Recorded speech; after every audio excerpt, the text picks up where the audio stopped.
Thank you, sir. Good afternoon, everyone. I understand that post-lunch periods are hard to focus. I'll try to be a little short.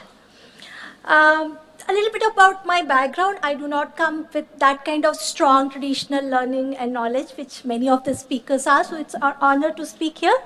I do have some basic traditional understanding and training in the Vipassana, as well as the modern application in mindfulness. I do have some experience in using it for working with people who are having mental health difficulties.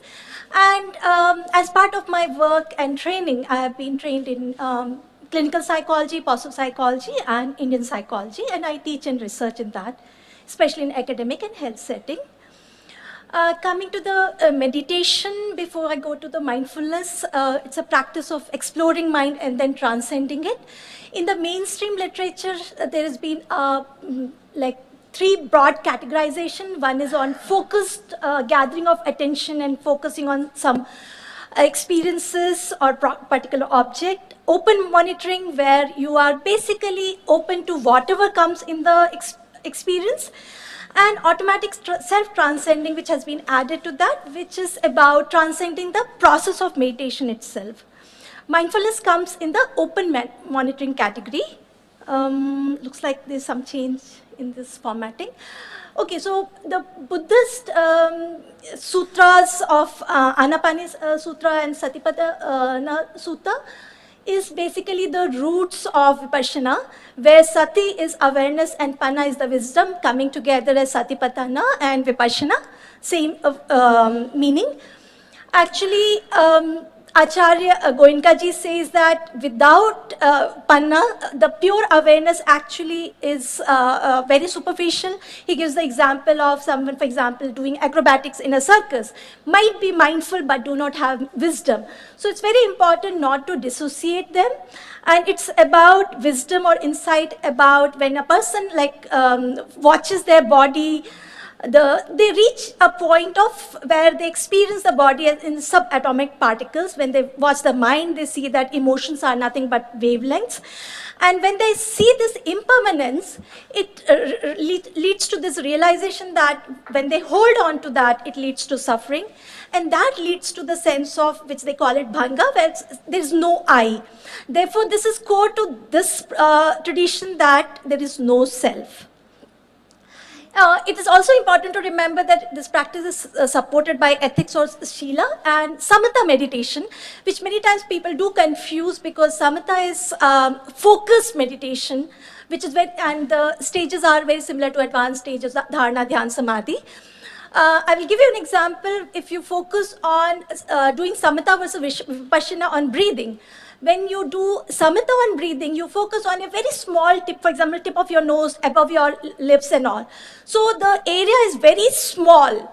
While when you do Vipassana, you basically look at breathing and associated mental phenomena and bodily experiences, probably how your chest falls and rises and falls, or your stomach falls and all.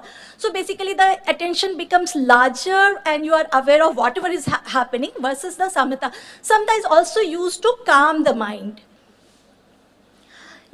Coming to the modern applications, it is rooted in Theravada and Mahayana tradition, and that is also one of the reasons of criticism of modern mindfulness, that it is bringing two very distinct traditions together.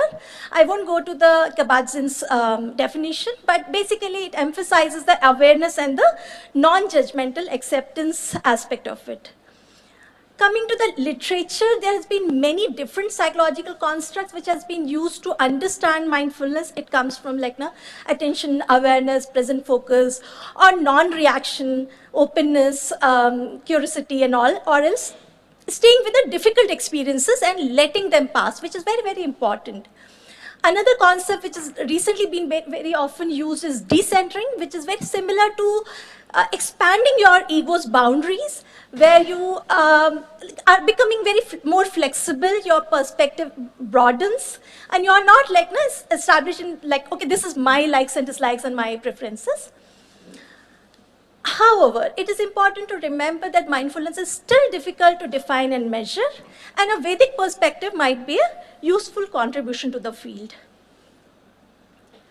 Coming to this metaphor has been given in many places and many translations. There are at times slight differences also. I've taken Sri Aurobindo's translation from Shvetashvara Upanishad, that there are these two birds that cling to one common tree, beautiful of plumage, yoke fellows are they, eternal companions, and one of them eateth the delicious fruit of the tree and the other eateth not, but watches his fellow.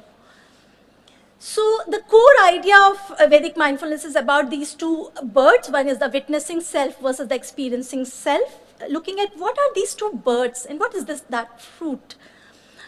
We have to go back to the foundational framework of there's some formatting here, differences.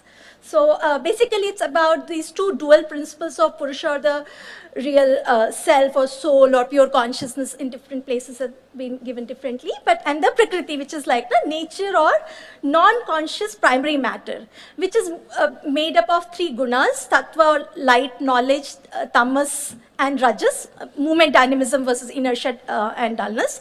So what they say is basically when Purusha allows Prakriti to reflect in itself, or else in another language, when Purusha descends into the Prakriti, it leads to this experiencing.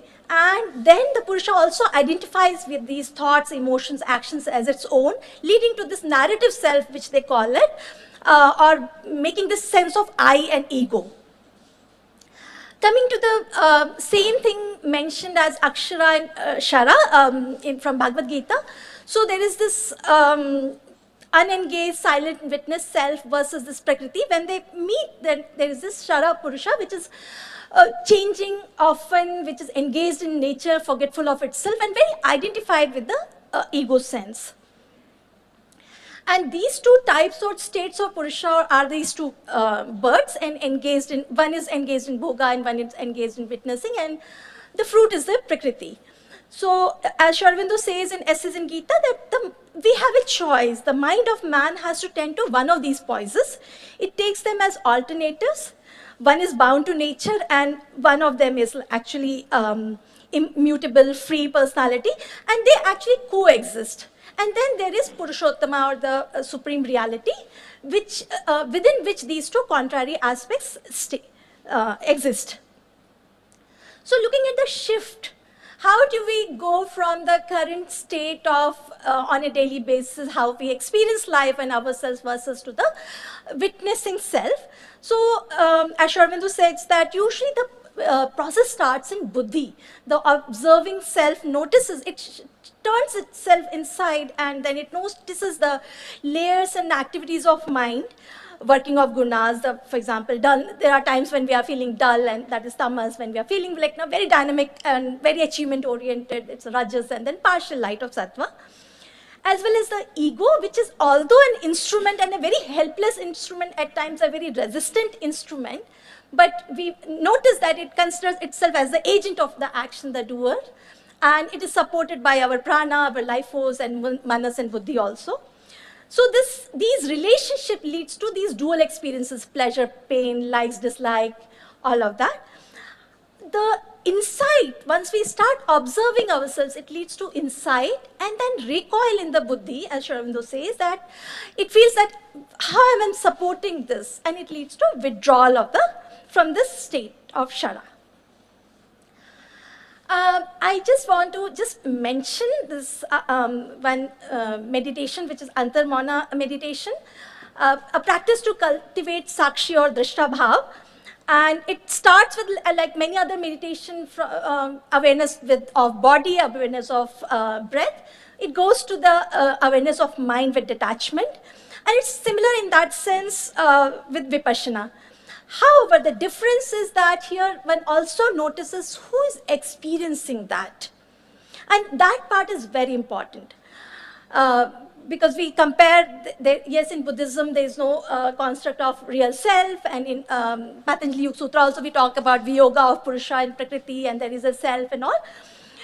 However, the implications I would want to just take 1 minute is that currently there is a report that up to 25%, up to 25% of meditators experience adverse effects with mindfulness when they are in the clinical situation.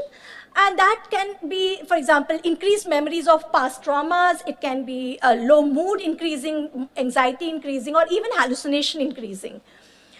One potential way to explain is that awareness increases, equanimity doesn't catch up with that. So we suddenly become more aware of the joys, the beauty of life, sunset and sunrise and all of that, but we also become more aware about the pain within us.